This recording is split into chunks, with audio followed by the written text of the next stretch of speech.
Bismillahirrahmanirrahim. Perkenalkan, nama saya Alfaruk Alaskari dari Prodi Hubungan Internasional HI2. Insya Allah pada kesempatan kali ini saya akan membawakan ujian tengah semester tasawuf, yaitu 10 ayat yang berkaitan dengan tasawuf itu sendiri.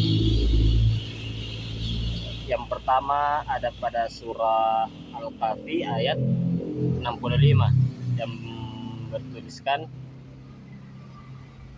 فَوَجَدَ عَبْدًا مِّنْ عِبَادِنَا آتَيْنَاهُ رَحْمَةً مِّنْ عِندِنَا وَعَلَّمْنَاهُ مِنْ لَدُنَّا, yang artinya, lalu mereka bertemu dengan seorang hamba di antaranya hamba-hamba kami yang telah kami berikan kepadanya rahmat dari sisi kami dan yang telah kami ajarkan kepadanya ilmu dari sisi kami. Maksud dari ayat ini adalah kita belajar bahwa sesungguhnya rahmat Allah Subhanahu wa taala itu senantiasa luas kepada hamba-hambanya. Yang kedua ada pada surah Al-Baqarah ayat 115 yang berbunyi walillahil masyriqu wal maghrib fa aynama tuwallu fatamma wajhullahi innallaha wasi'ul alim, yang artinya, dan kepunyaan Allah lah timur dan barat, maka kemanapun kamu menghadap disitulah wajah Allah. Sesungguhnya Allah maha luas, rahmatnya lagi maha mengetahui. Nah, maksud dari ayat ini adalah kita belajar bahwa memahami rahmat Allah Subhanahu wa taala sangatlah luas dan banyak. Selanjutnya Al-Baqarah ayat 186 yang berbunyi wa idza sa'alaka ibadi anni fa inni qarib ujibu da'watan da'watad da'i idza da'ani falyastajibu li wal yu'minu bi la'allahum yashradun, yang artinya, dan apabila hamba-hambaku bertanya kepadamu tentang aku, maka jawablah bahwasanya aku adalah dekat. Aku mengabulkan permohonan orang yang berdoa apabila ia memohon kepadaku. Maka hendaklah mereka itu memenuhi segala perintahku, dan hendaklah mereka beriman kepadaku agar mereka selalu berada dalam kebenaran. Nah, ayat tersebut mengandung bahwa kita memahami betapa Allah Subhanahu wa taala sangat dekat kepada hamba-hambanya. Yang keempat ada pada surah Al-Qaf ayat 16 yang berbunyi walaqad khalaqnal insana wa na'lamu ma tuwaswisu bihi nafsuhu wa nahnu aqrabu ilaihi min jabalil warid, dan sesungguhnya kami telah menciptakan manusia dan mengetahui apa yang dibisikkan oleh hatinya, dan kami lebih dekat kepadanya daripada urat lehernya. Dari ayat ini kita belajar bahwa Allah Subhanahu wa taala senantiasa dekat dengan hambanya, melebihi nahi yang ada di lehernya.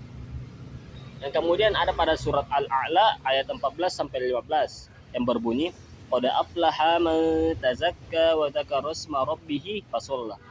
Sesungguhnya beruntunglah orang-orang yang membersihkan diri dan dia ingat nama Tuhannya lalu dia sembahyang.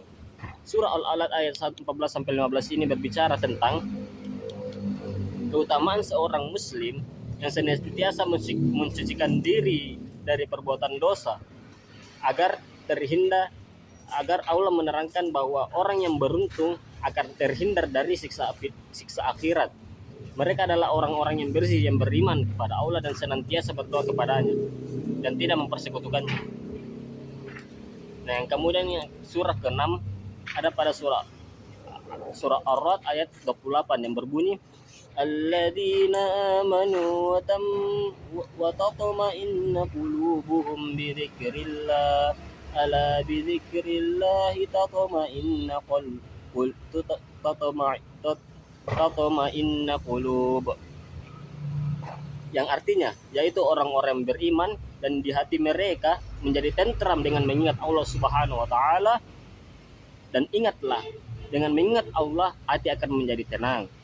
Dengan maksud dari ayat tersebut kita belajar bahwa hati yang bening dan tentram akan senantiasa terwujud pada diri manusia itu sendiri, yang dimana kita memperbaiki hubungan hati kita dan dengan Allah Subhanahu wa taala. Kemudian ada dari Quran yang ketujuh ada dari Quran surah Al-Anfal ayat 17 yang berbunyi falam taqtulu تقتلوهم ولكن الله قتلهم وما رميت إذ رميت ولكن الله رمى وليبلي المؤمنين منه بلاء حسنا innallaha sami'un alim. Maka yang sebenarnya bukan kamu yang membunuh mereka, akan tetapi Allah lah yang membunuh mereka, dan bukan kamu yang lempar mereka ketika kamu melempar, tapi Allah lah yang melempar. Allah berbuat demikian dan membinasakan mereka dan memberi kemenangan kepada orang-orang mukmin dengan kemenangan yang baik. Sesungguhnya Allah Maha mendengar lagi Maha mengetahui. Dalam ayat tersebut Allah menjelaskan bahwa Dialah yang menciptakan perbuatan-perbuatan hambanya, dan Dia Maha terpuji atas semua perbuatan baik apa yang dilakukan oleh mereka, karena Dialah yang menggerakkan mereka untuk melakukannya dan membantu mereka untuk menyelesaikannya. Ayat ke-8 pada surah At-Tarim yang berbunyi, Ya ayyuhalladzina amanu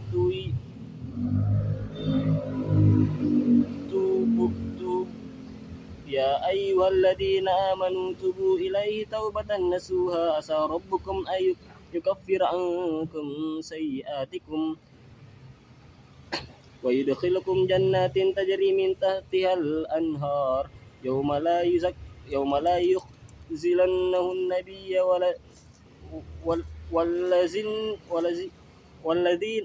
walladzina amanu ma nurhum yas'a baina aydihim wabi ayyaquluna rabbana atil lana nurana waghfir lana innaka ala kulli syai'in qadir.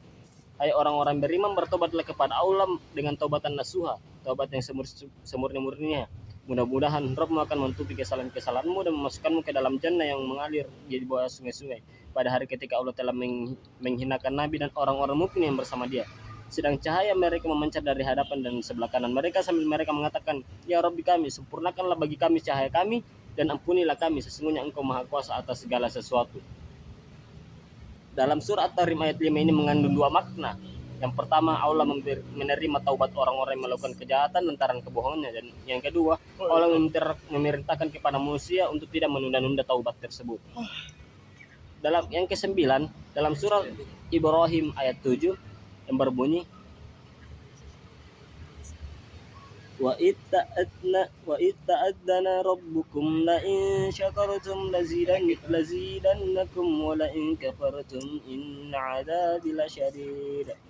Dan ingatlah, tatkala Tuhanmu memaklumkan, sesungguhnya jika kamu bersyukur pasti kamu akan menambah nikmat kepadamu, dan jika kamu mengingkari nikmatku maka sesungguhnya azabku sangatlah pedih. Dalam surat Ibrahim ayat 7 berkaitan dengan syukur yang merupakan ungkapan rasa terima kasih seorang hamba kepada Allah Subhanahu wa taala yang telah memberikan kenikmatan. Jika hambanya tidak bersyukur maka azab pedih yang akan menimpa nantinya.